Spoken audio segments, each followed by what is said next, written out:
I like to congratulate Charles Fadell and the Center for Curriculum Redesign for this book on four-dimensional education. It makes a powerful contribution to the field, and by resisting the temptation to predict the future, but instead focusing on the tools that help policymakers and educators to imagine the future and to get ready for 21st century learning. There's no question that the demands on learners and thus school systems are evolving fast. In the past, education was mainly about teaching people something.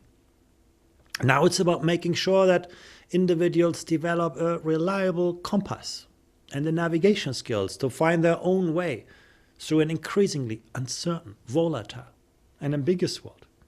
These days, we no longer know exactly how things will unfold. Often we are surprised and need to learn from the extraordinary. And sometimes we make mistakes along the way. And it will often be the mistakes and failures, when properly understood, that create the context for learning and growth. A generation ago, teachers could expect that what they taught would last for a lifetime of their students. Today, schools need to prepare students for more rapid economic and social change than ever before, for jobs that have not been created, to use technologies that haven't been invented, and to solve social problems that we don't yet know will ever arise. So how do we foster motivated, engaged learners who are able to conquer the unforeseen challenges of tomorrow, and not to speak of those today? Charles Fadell points out the dilemma for educators, namely that the kind of skills that are easiest to teach and also easiest to test are precisely the skills that are also easiest to digitize, automate, outsource. There's no question that state-of-the-art knowledge in a discipline will always remain important.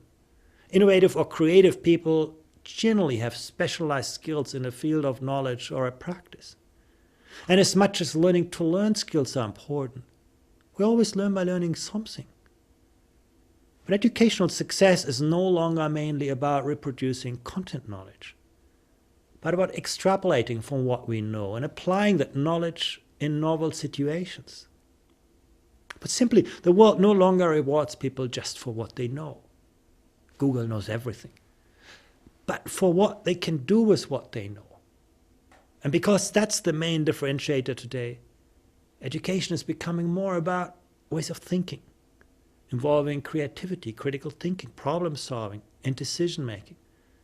About ways of working, including communication and collaboration. About tools for working, including the capacity to recognize and exploit the potential of new technologies.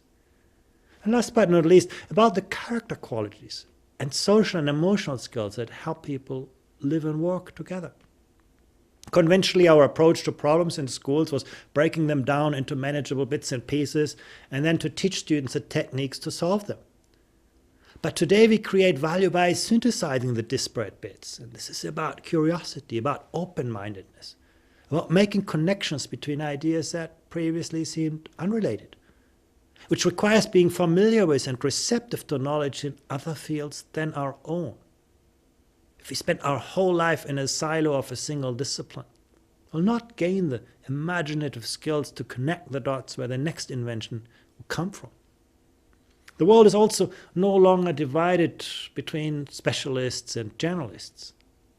Specialists generally have deep skills and narrow scope, giving them expertise that is recognized by peers but rarely valued outside their domain. Generalists have broad scope but shallow skills. And what counts increasingly are the versatilists who are able to apply depths of skill to a progressively widening scope of situation and experiences, who gain new competencies, build new relationships, assume new roles.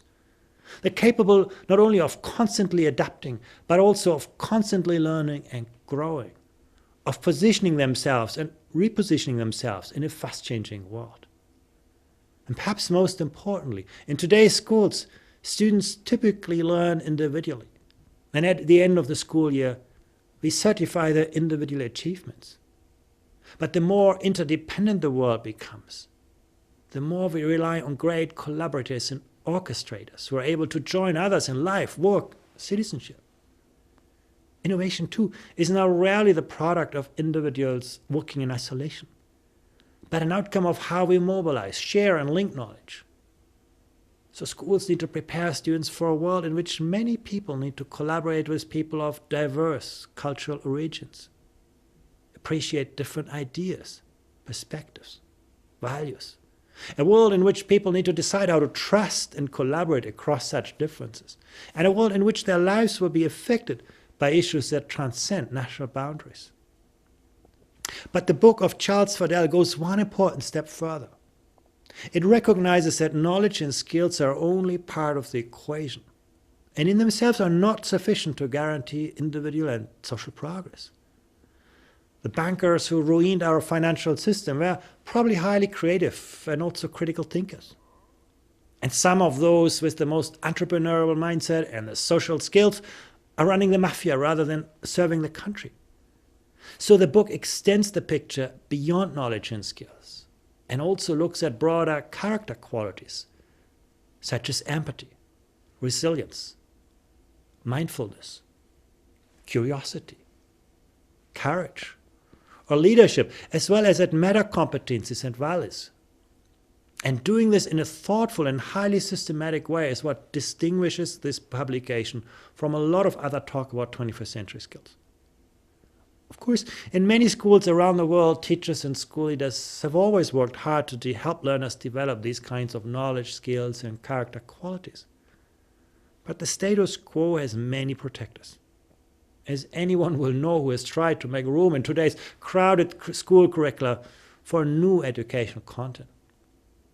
The result have often been the kind of mile-wide but inch-deep curricula that dominate today's classrooms, and that severely constrain the development of deep knowledge and the use of advanced pedagogy.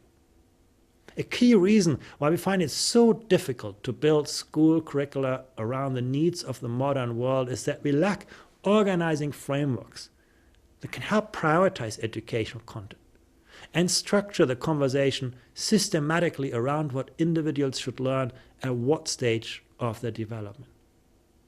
Four-dimensional education provides a first-of-its-kind approach to address precisely that. Its main innovation lies in not presenting just another one-size-fits-all list of what individuals should learn, but in defining the dimensionality of the space in which educators, curriculum planners, and policymakers can establish what their students should learn in their context and for their future.